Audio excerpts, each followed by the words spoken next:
الحمد للہ رب العالمین والصلاة والسلام علی سید المرسلین وعلی آلہ وصحابہ اجمعین۔ اعوذ باللہ من الشیطان الرجیم، بسم اللہ الرحمن الرحیم۔ محمد رسول اللہ والذین معه أشداء على الكفار رحماء بينهم تراهم ركعا سجدا يبتغون فضلا من الله ورضوانا سيماهم في وجوههم من أثر السجود ذلك مثلهم في التوراة ومثلهم في الإنجيل كزرع أخرج شطأه فآزره فاستغلظ فاستوى على سوقه يعجب الزراع ليغيظ بهم الكفار وعد الله الذين آمنوا وعملوا الصالحات منهم مغفرة وأجرا عظيما۔ صدق اللہ العظیم۔ معزز سامعین کرام اور پردہ نشین خواتین، یہ سورہ فتح کی آخری آیت کریمہ ہے۔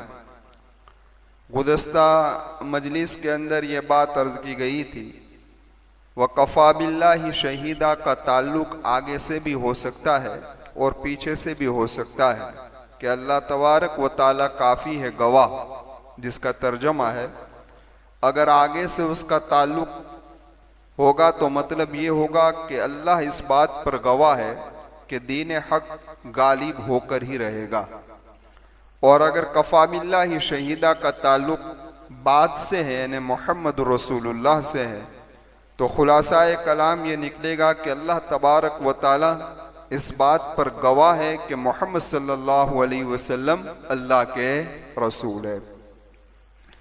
اور گزشتہ مجلس کے اندر یہ بات بھی عرض کی گئی تھی کہ یہاں پر محمد الرسول اللہ لانے کی وجہ کیا ہے، یہ بات عرض کی گئی تھی، اس میں کیا حکمت ہے، کیا مصلحت ہے۔ تو سب سے پہلے یہ بات سمجھ لینی چاہیے کہ اللہ تبارک و تعالیٰ نے پیارے آقا و مولا محمد رسول اللہ صلی اللہ علیہ وسلم کا ذکر جب قرآن کریم میں کیا، اور خاص طور پر ندا کے وقت، ندا کہتے ہیں پکارنے کے وقت، تو اس وقت اللہ کے محبوب کے اوصاف اور القاب کو بیان فرمایا۔ کہیں یہ کہا یا ایھا النبی، کہیں کہا یا ایھا المدثر، کہیں کہا یا ایھا المزمل، آپ کے القاب، آپ کے اوصاف کے ساتھ ذکر کیا۔ پورے قرآن کریم میں یہی ہے۔ اس کے مقابلے کے اندر دوسرے انبیاء کا جب بھی ذکر آیا ندا کے موقع پر تو نام لیا، یا موسیٰ، یا ہارون، یا ابراہیم، یا ادریس، الغرض انبیاء کا نام جو لیا نام کے ساتھ ذکر فرمایا۔ اور ساتھ ساتھ کے اندر پورے قرآن کریم میں آقائے مکی و مدنی محمد رسول اللہ صلی اللہ علیہ وسلم کا اسم گرامی صرف 4 جگہ پر لیا گیا ہے۔ ایک سورہ آل عمران کے اندر وما محمد الا رسول، دوسرے سورہ احزاب میں ما کان محمد ابا احد من رجالکم، تیسرا سورہ محمد میں والذین آمنوا وعملوا الصالحات وآمنوا بما نزل علی محمد، اور چوتھا اس سورت کے اندر محمد الرسول اللہ۔ ان 4 جگہوں پر اللہ تبارک و تعالیٰ نے میرے آقا و مولا محمد رسول اللہ صلی اللہ علیہ وسلم کا نام لیا ہے۔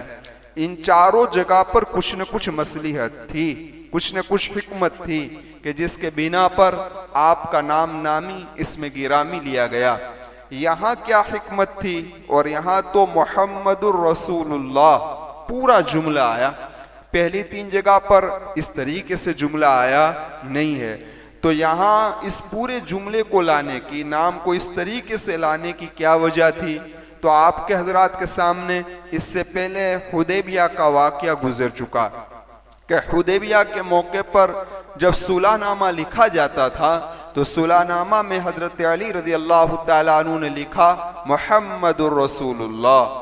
تو ان لوگوں نے، مشرکین مکہ نے کہا کہ بھئی یہ تو ہمیں منظور نہیں ہے، اگر ہم محمد صلی اللہ علیہ وسلم کو اللہ کا رسول مان لے تو بات ہی ختم ہو گئی، اب محمد رسول اللہ کو مٹاؤ اور اس کی جگہ پر لکھو محمد بن عبداللہ، یہ لکھو۔ حضرت علی رضی اللہ تعالیٰ عنہ سے برداشت نہیں ہوا، تو حضرت علی رضی اللہ تعالیٰ عنہ نے فرمایا کہ میں نہیں مٹاؤں گا۔ اللہ کے محبوب صلی اللہ علیہ وسلم نے فرمایا، حضرت علی سے لے لیا کاغذ اور اللہ کے محبوب نے رسول اللہ کو مٹا دیا اور کہا محمد بن عبداللہ وہاں پر لکھا گیا۔ تو حدیبیہ کے موقع پر میرے محبوب کے نام کو مٹایا، محمد رسول اللہ کو مٹایا۔ تو اللہ تبارک و تعالیٰ نے، یہ پوری سورت کے اندر واقعہ حدیبیہ کا ذکر ہے اور یہاں بھی یہی ذکر چل رہا ہے، تو اللہ تبارک و تعالیٰ نے یہاں اس سورت کے اندر لکھا اللہ تبارک و تعالیٰ نے اس سورت کے اندر محمد رسول اللہ کا ذکر فرمایا کہ اے مشرکین مکہ، تم نے صلح نامے کے اندر میرے محبوب کے نام کو مٹایا، لیکن قرآن کریم میں اس جملے کو قرآن کریم میں آیا، یعنی محمد رسول اللہ آ گیا، اس کو اب کوئی مٹا سکتا نہیں ہے، قیامت تک اب اس کو کوئی مٹانے والا نہیں ہے۔ تو یہ حکمت اور یہ مصلحت تھی جس کے بنا پر یہاں کہا گیا محمد رسول اللہ۔ تو میں عرض کر رہا تھا، پورے قرآن میں آپ کا اسم گرامی 4 جگہوں پر آیا ہے، چاروں جگہ پر کوئی نہ کوئی حکمت اور کوئی نہ کوئی مصلحت ہے۔ ترمذی شریف کے اندر امام ترمذی رحمت اللہ علیہ ایک باب لائے ہیں، بابو ما جاء فی اسماء النبی صلی اللہ علیہ وسلم، کہ جس کے اندر میرے محبوب کے 5 خاص ناموں کا ذکر آیا ہے۔ میرے آقا فرماتے ہیں انا محمد، میں محمد ہوں۔ محمد کا معنی ہوتا ہے ستودا، کہ جس قابل تعریف، کہ جس کی تعریف ہر ایک نے کی ہو۔ سمجھ میں آئی بات؟ میں محمد ہوں۔ پھر میرے محبوب نے فرمایا وَأَنَا أَحْمَدْ، میں احمد ہوں۔ احمد کا معنی ہوتا ہے سب سے زیادہ تعریف کرنے والا۔ پھر فرمایا وَأَنَا الْمَاحِي، میں ماحی ہوں، مٹانے والا۔ پھر فرمایا وَأَنَا الْحَاشِرُ، میں حاشر ہوں، جمع کرنے والا۔ وَأَنَا الْعَاقِبُ، عاقب کا معنی ہے پیچھے رہنے، پیچھے آنے والا۔ تو خیر میں عرض یہ کر رہا تھا، یہ 5 نام ہوئے۔ کتنے نام ہوئے؟ ایک ہے محمد، دوسرا ہے احمد، تیسرا ہے ماحی، چوتھا ہے حاشر اور 5واں ہے عاقب۔ اب ذرا دیکھیں کہ اللہ کے محبوب صلی اللہ علیہ وسلم کے یہ 5 اسماء ہیں، اس پر آپ ذرا غور کریں۔ تو محمد کا معنی میں نے یہ کہا ستودا۔ ستودا کا مطلب یہ ہوتا ہے کہ قابل تعریف، جس کی تعریف ہر ایک نے کی ہو۔ اس سے بڑی بات کیا ہو سکتی ہے کہ خود رب کائنات نے بھی محمد رسول اللہ کی تعریف کی ہے، انبیاء کرام نے بھی اللہ کے محبوب کی تعریف کی، فرشتوں نے بھی اللہ کے محبوب کی تعریف کی، اور اس سے آگے بڑھے آپ کے ماننے والوں نے بھی اللہ کے محبوب کی تعریف کی، اور جو آپ کو نہیں مانتے اس نے بھی محمد رسول اللہ صلی اللہ علیہ وسلم کی تعریف کی۔ آپ حضرات کے سامنے یہ بات گزر چکی ہوگی کہ ایک عیسائی آدمی نے 100 بڑے آدمیوں کا نام لکھا کہ اس روئے زمین پر 100 بڑے آدمی کون سے گزرے ہیں، تو ان میں سے سب سے پہلا نام محمد رسول اللہ کا تھا۔ کس کا تھا بھائی؟ محمد رسول اللہ کا تھا۔ اللہ کا شکر ہم ادا کرتے ہیں کہ اللہ تبارک و تعالیٰ نے ایسے پاکیزہ نبی کے امتی ہمیں بنایا۔ اللہ ہمیں محمد رسول اللہ صلی اللہ علیہ وسلم کے نقش قدم پر چلنے والا بنائے۔ یہاں تک کہ ہندوؤں کی جو مذہبی کتاب ہے، انہیں بھی سنسکرت کے 2 الفاظ آئے ہیں، ایک ہے نراشش اور ایک ہے کلکی اوتار۔ تو نراشش کس کو کہتے ہیں؟ نراشش اسی جس کا ہم معنی ہے محمد صلی اللہ علیہ وسلم، یعنی کہ تعریف کیا، جس کی تعریف کیا ہوا کہ جس کی سب نے تعریف کی ہو۔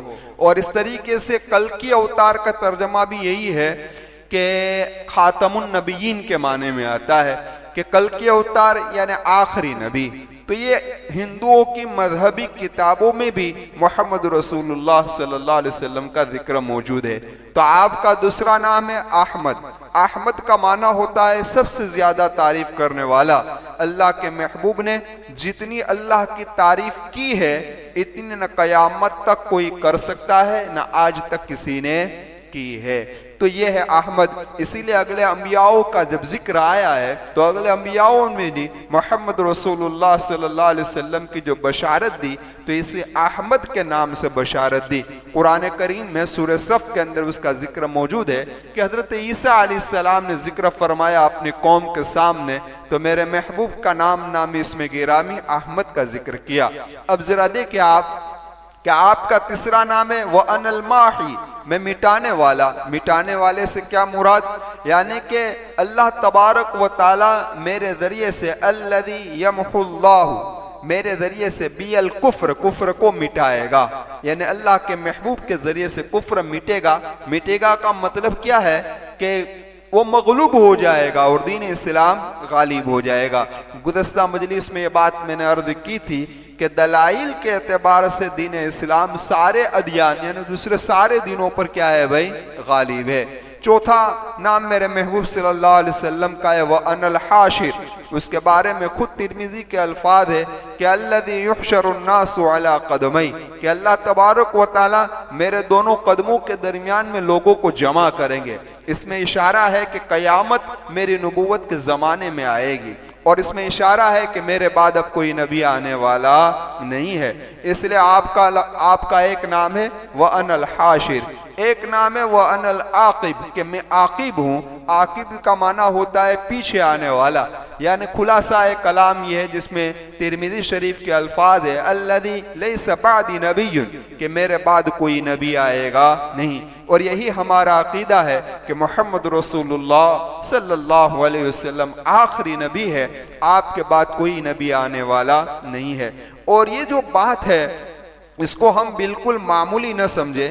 میں آپ سے مؤدبانہ گزارش کرتا ہوں کہ ہم اپنے بچوں کے درمیان میں بھی گھروں کے اندر بھی یہ بار بار ذکر کرتے رہے اور کہتے رہے کہ محمد صلی اللہ علیہ وسلم آخری رسول ہے، آپ کے بعد کوئی رسول آنے والا نہیں ہے، تاکہ ان معصوموں کے کانوں کے اندر رسالت جم کر بیٹھ جائے۔ کیونکہ جس طریقے سے زمانہ قیامت کے قریب آتا جائے گا فتنوں کے دور بڑھتے جائیں گے اور نسلوں کے ایمان کی حفاظت بہت ضروری ہے۔ اللہ تبارک و تعالی میری، آپ کی، ہم تمام کی نسلوں کے ایمان کی حفاظت فرمائے۔ تو دیکھیے ترمذی شریف کی روایت کا خلاصہ میں نے آپ حضرات کے سامنے بیان فرمایا۔ اس لیے نام جو ہے یہ محمد نام سب سے بہتر نام ہے، احمد نام سب سے بہتر نام ہے۔ اور میرے آقا نے ایک جگہ پر فرمایا تسموا باسماء الانبیاء، کہ انبیاء کے ناموں پر نام رکھو، انبیاء کے ناموں پر نام کو رکھا جائے، کیونکہ یہ اللہ کے برگزیدہ بندے ہیں اور نام کا اثر مسمہ پر پڑتا ہے۔ مسمہ کا مطلب جس کا نام رکھا گیا ہے اس پر نام کا اثر پڑتا ہے۔ تو یہ برگزیدہ بندے ہیں تو نیک فالی لیا کرو۔ تو احمد اور محمد یہ بھی انبیاء کے ہی نام میں سے ہے اور یہ تو بہت ہی زیادہ بہتر نام ہے، اس لیے ہمیں بھی نام کے اندر اس کو ترجیح دینی چاہیے۔ خیر، خلاصہ کلام تفصیل سے بات تو اس پر انشاءاللہ آئندہ مجلس میں کریں گے، لیکن مختصر طور پر میں آپ کو یہ عرض کر دوں کہ محمد نام چاہے ہم اپنے لڑکے کا رکھے یا کسی کا بھی رکھے، نام جس کاغذ پہ لکھا ہوا ہو اس کاغذ کا ادب بھی ضروری ہے، اس کاغذ کا ادب بھی ضروری ہے۔ یہ نہیں کہ یہ تو محمد صلی اللہ علیہ وسلم کی نسبت کی طرف نہیں رکھا، بلکہ میرے لڑکے کا نام ہے اس لیے بک کے اندر لکھا ہوا ہے، سب کے اندر لکھا ہوا ہے، تو اس کاغذ کی بھی ادب ضروری ہے۔ سمجھ میں آئی بات؟ اللہ تبارک و تعالی مجھے بھی اس پر عمل کرنے والا بنائے، ہم تمام کو اس پر عمل کرنے والا بنائے۔ آخر آگے اللہ کے محبوب صلی اللہ علیہ وسلم نے فرمایا احب الاسماء الی اللہ، کہ اللہ کے نزدیک سب سے بہتر نام کون سے ہیں؟ تو میں اللہ کے محبوب فرماتے ہیں عبداللہ اور عبد الرحمن۔ کیا نام؟ عبداللہ اور عبد الرحمن، یہ اللہ کے نزدیک سب سے زیادہ پسندیدہ نام ہے۔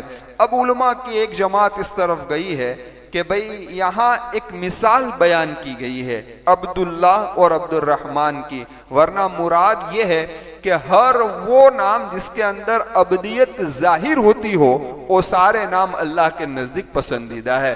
عبد القیوم ہو, عبد الرحیم ہو, عبد الخالق ہو یا عبد المالک ہو, اللہ کے جتنے بھی صفاتی نام ہے ان سارے صفاتی نام کی طرف نسبت کر کے عبد لگا دیا جائے تو یہ سب اس کے اندر شامل ہے. اور علماء یہ بھی فرماتے ہیں کہ معنوی اعتبار سے ہر عمدہ نام اللہ کے نزدیک پسندیدہ ہے. اسی لیے ذرا دیکھیں کہ اللہ کے محبوب صلی اللہ علیہ وسلم نے اپنے صاحبزادوں کے نام کیا رکھے؟ طاہر رکھا, طیب رکھا, ابراہیم رکھا, یا آپ نے نام رکھے. آپ کے اپنے نواسوں کے نام کیا رکھے؟ حسن رکھا, حسین رکھا. اور ایک صحابی آئے یا ایک صحابی آئی تو کہا کہ نام منذر رکھ دو. کیا رکھ دو؟ منذر نام رکھ دو, جس سے پتہ یہ چلا کہ جس نام کا ترجمہ بہتر ہوتا ہو وہ اللہ کے نزدیک کیا ہے بھائی؟ پسندیدہ نام ہے. لیکن شاہ صاحب رحمت اللہ علیہ فرماتے ہیں کہ یہی دو نام مراد ہے. کون سے؟ عبداللہ اور عبد الرحمن. اور شاہ صاحب فرماتے ہیں کہ اس کی دو وجہ ہے. ایک وجہ تو یہ ہے کہ معاشرے کے اندر جو چیز چل رہی ہو تو دنیاوی اعتبار سے جو معاملات ہو رہے ہو اس کے اندر ذکر الہی شامل ہو جائے. کیا ہو جائے بھائی؟ ذکر الہی شامل ہو جائے. تو اگر آپ نام عبداللہ رکھیں گے اور عبد الرحمن رکھیں گے اور اسی نام سے آپ جب پکاریں گے تو توحید کی دعوت کیا ہو جائے گی؟ دین حق کی دعوت کا پھیلانے کا یہ ذریعہ بن جائے گا. شاہ صاحب رحمت اللہ علیہ نے دوسری وجہ یہ بیان فرمائی کہ اس زمانے کے اندر لوگ بتوں کی طرف نسبت کر کے نام رکھتے تھے. کوئی عبد الشمس سورج کی طرف نسبت کر دی, عبد العزا بت کی طرف نسبت کر دی.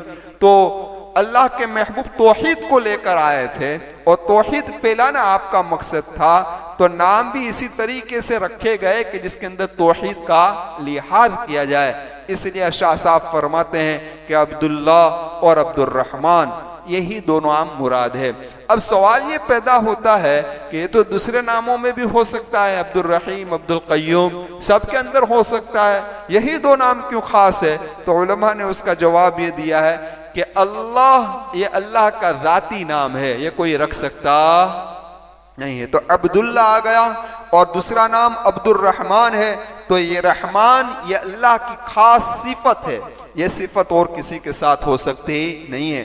اسی لیے جس کے وہاں بچوں کا نام عبد الرحمن ہے تو اس کو رحمان کر کر نہیں پکارنا چاہیے بلکہ عبد الرحمن پورا نام لے کر پکارنا چاہیے. یہ رحمان کی صفت اللہ کے ساتھ خاص ہے. کس کے ساتھ خاص ہے بھائی؟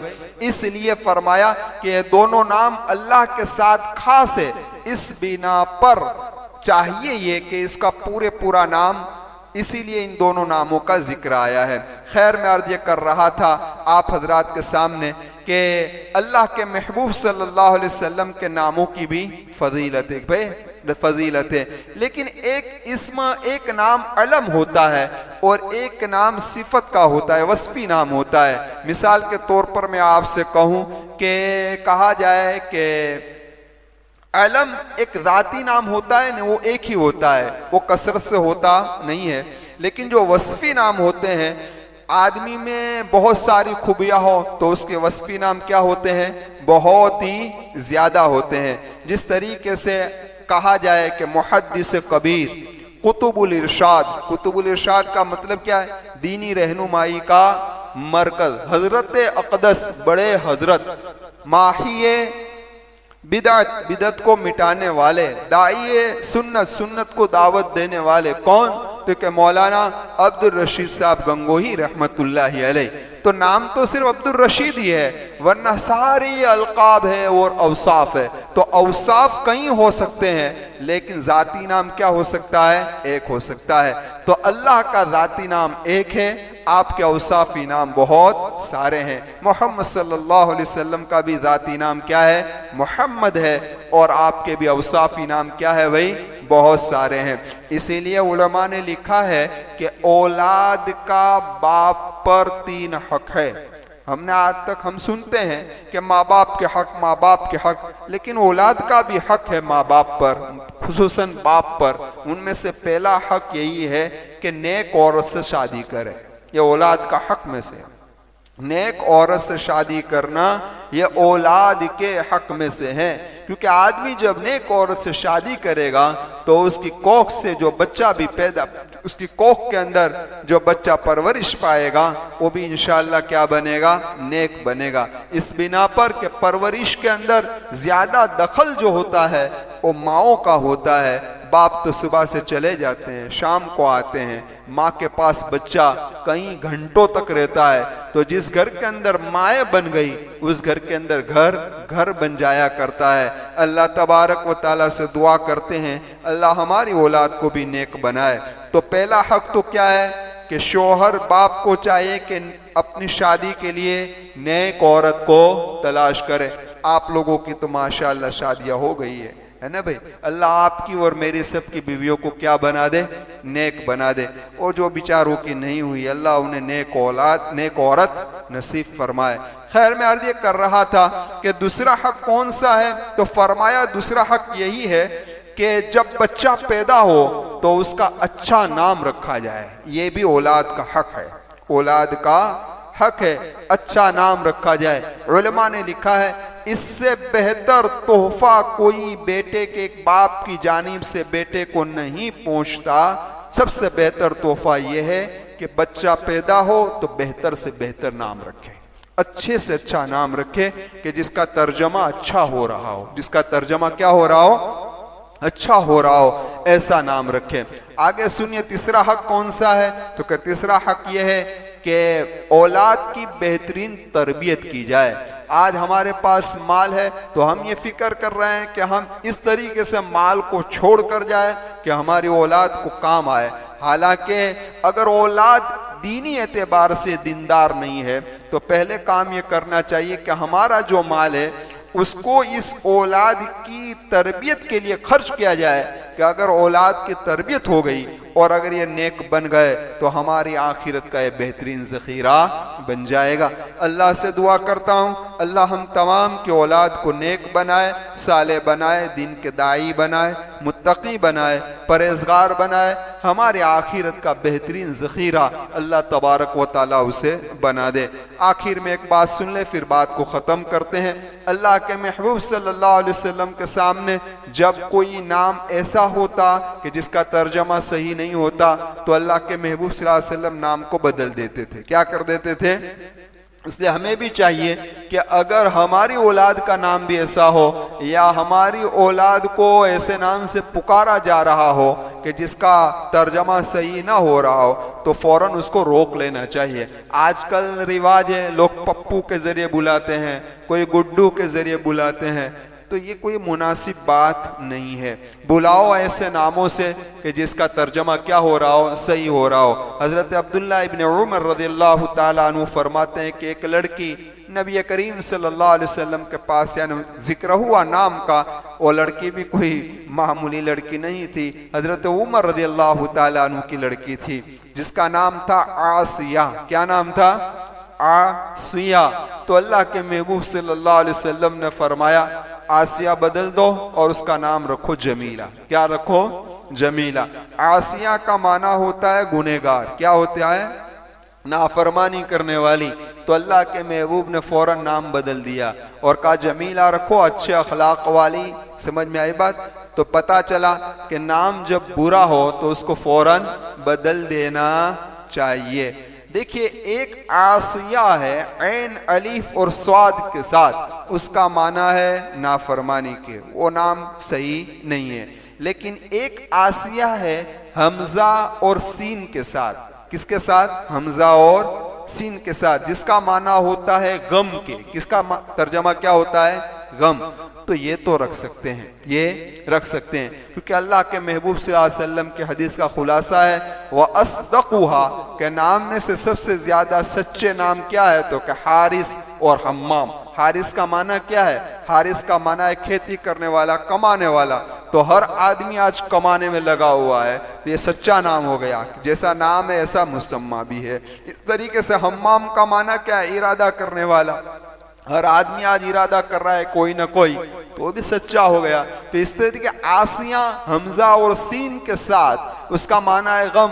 آج ہر آدمی کو کچھ نہ کچھ تو غم پہنچتا ہی رہتا ہے, تو اس بنا پر یہ بھی وَأَصْدَقُوهَا کے قبیل سے ہو جائے گا. تو یہ نام رکھنے میں کوئی حرج نہیں ہے, لیکن عین الف اور صاد کے ساتھ عاصیہ لکھنا یہ صحیح نہیں ہے, یعنی اس کا معنی ہوتا ہے نافرمانی کے. خیر, مجھے تو بات کرنی تھی محمد الرسول اللہ پر, ابھی اس پر بات کرنی باقی ہے. یہ تو محمد صلی اللہ علیہ وسلم کا نام آیا تو اس عنوان پر ہماری بات ناموں کے سلسلے کے اندر چلی گئی. اسی لیے علماء نے لکھا ہے کہ بچے کے پیدا ہونے سے پہلے بھی نام رکھا جا سکتا ہے. پیٹ میں ہو تبھی نیت کر لے, ہو سکتا ہے. بچہ پیدا ہو اسی دن بھی نام رکھنا چاہے تو رکھ سکتے ہو. حدیث کے اندر ہے کہ 7ویں دن نام رکھ دینا چاہیے. تو یہ بارڈر آ گئی, یہ کیا آ گئی؟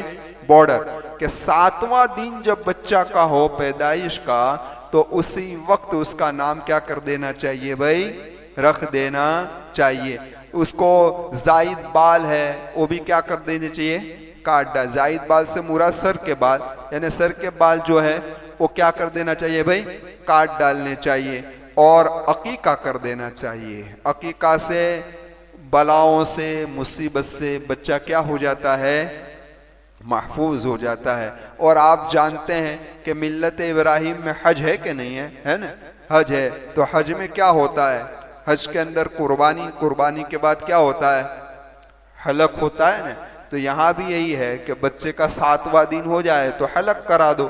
حلق کر اس کے بال کے وزن کے مطابق چاندی صدقہ کر دو اور پھر عقیقہ کر دو. 7ویں دن عقیقہ کر دینا چاہیے. اللہ تبارک و تعالی ہمیں ان عملوں پر عمل کرنے کی توفیق عطا فرمائے. خیر, محمد رسول اللہ پر مزید بات کرنی ہے, وہ انشاءاللہ آئندہ مجلس میں آپ حضرات کے سامنے کروں گا. آمین. وآخر دعوانا ان الحمدللہ رب العالمین. سبحان اللہ وبحمدہ, سبحانک اللہم وبحمدك ونشهد أن لا إله إلا أنت نستغفرك ونتوب إليك برحمتك يا أرحم الراحمين.